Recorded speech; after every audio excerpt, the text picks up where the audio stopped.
The Indiana Pacers regained their series advantage in this best-of-7 series, taking a 2-1 series lead against the Oklahoma City Thunder, and now are just 2 wins away from capturing their first ever NBA championship. Hi everyone, welcome back to another video of Spectator Sports, where we cover sports from a spectator's point of view. I'm your host Sebastian Fonseca, and in this video, we will be breaking down the major takeaways from Game 3 of the NBA Finals. But before we get into the content, please do us a massive favor, drop a like on this video, subscribe to the channel if you haven't done so already. If you want to get more videos of Spectator Sports, we got that for you here on YouTube and our various playlists, as well as clips that you can find on TikTok. And if you want to enjoy Spectator Sports from an audio-only experience, we got that for you on Spotify. I'll link everything in the description, and let's get into the recap. The Indiana Pacers were not favored to win this series, but after 3 games, they very well could win this damn thing. This was a total team effort, and the difference was the Pacers bench scoring 49 points compared to the Thunder's bench only scoring 17. We always talk about how teams respond after returning to the crib, as this mainly impacts the role players. And in Game 3, Indiana's bench stepped up, with Benedict Mathurin scoring 27 points, TJ McConnell providing a spark in the second quarter to get the Pacers back into the game after trailing much of the first quarter, as he had 10 points, 5 assists, and 5 steals, with 3 coming off of inbound passes, resulting in points for the Pacers. Obi Toppin was also huge, providing a huge impact on the glass, including a huge putback dunk to essentially seal the game for the Pacers in Game 3, as he had a best plus-minus of plus 18. This was the brand of basketball the Pacers wanted to play at. They wanted to play with tempo and pace. They had 17 fast break points on the night, and the source of this tempo was Tyrese Haliburton. Hali responded in Game 3 with aggression, getting to his spots and finding a shot early, and he scored in a variety of ways, with 4 3-pointers, including several jump shots of the pull-up variety, even seeking out his floater that we've seen so often during the playoffs. Haliburton also attacked the paint, featuring several drives to the basket, including going right at SGA to the rim, finishing through contact. This was the Hali that the Pacers needed. The Hali who hunts for his shot, establishes the pace, the tone, and is the engine to this fast-paced offense. And this is something that Haliburton has to keep up if the Pacers are going to win this series. Haliburton did a little bit of everything, nearly posting a triple-double, while also making multiple huge defensive plays, including reading Shai like a book off of a double team, intercepting a pass and taking it all the way back for an easy dunk. In the fourth quarter, he was clutch again, hitting a 3-pointer to give the Pacers the lead for good after it was tied at 98 all. His 11 assists were huge for the Pacers, as they contributed to 22 points, and this was a huge reason of how he orchestrated the Pacers offense in Game 3. The first 2 games he struggled in this series, and this was far from the level of play that we've seen him in this playoff run so far. But in Game 3, he stepped up in front of his home crowd, as this was his best performance by far in the NBA Finals. Going back to Benedict Mathurin, remember, he was nearly cut out of the rotation until Game 4 of the Eastern Conference Finals, and since we've seen him make a huge impact for the Pacers.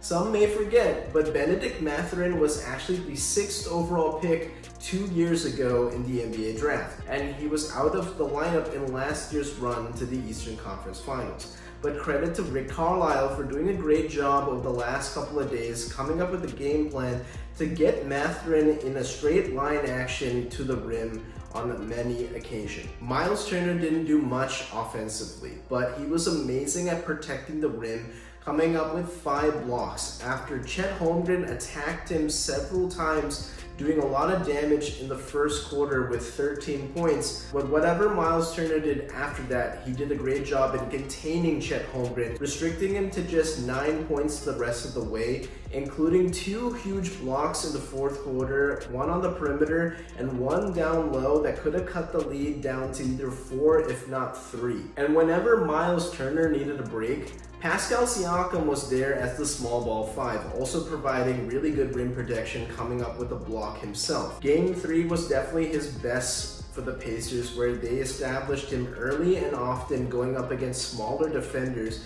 to where he could just simply shoot over the top. Siakam was really efficient, shooting 57% from the field, on his way to scoring 21 points on the night. To turn it over to OKC's side, SGA was rather inefficient in Game 3, being held to only 24 points, his lowest total since Game 3 of the Western Conference Finals. He also seemed gassed in the fourth quarter, scoring just 3 points, going just 1 for 3, including a missed free throw. The Pacers defense threw multiple bodies at Shai Gilgeous-Alexander, seemingly wearing him down as the game progressed. The combination of Andrew Nembhard, Ben Shepherd, and Smith picking him up 94 feet, forcing the Thunder's offense into multiple actions just to get Shai even a sliver of space, meant that he was catching the ball at about 40 feet from the basket with very little shot clock remaining.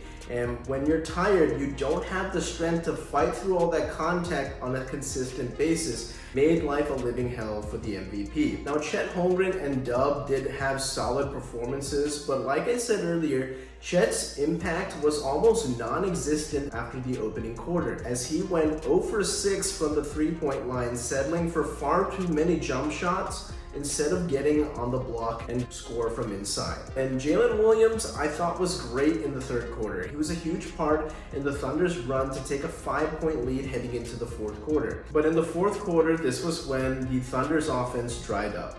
Dub missed 2 free throws, Cason Wallace missed a free throw, and I already talked about Shai Gilgeous-Alexander missing a free throw, as the Thunder's offense shot just 6 for 17 and getting outscored by 14 points. Additionally, the Thunder's offense was very discombobulated. They had 19 turnovers that turned into 21 points for the Indiana Pacers. And this begs the question, is this another example of the Pacers wearing down their opponent with these fast actions, getting them on the fast break, and with their pace, no pun intended. But now, the Pacers stand with a huge opportunity. Considering the circumstances heading into Game 4, it's going to tell us a lot about these two teams, as I think the winner of this game could very well win the series. The Thunder cannot afford to go down 3-1, as the odds are stacked against them if they fall into that circumstance. The Pacers should also be playing with that desperation. If they lose Game 4, that means they have to try and go back to OKC and win another game in front of that raucous crowd. If they go up 3-1,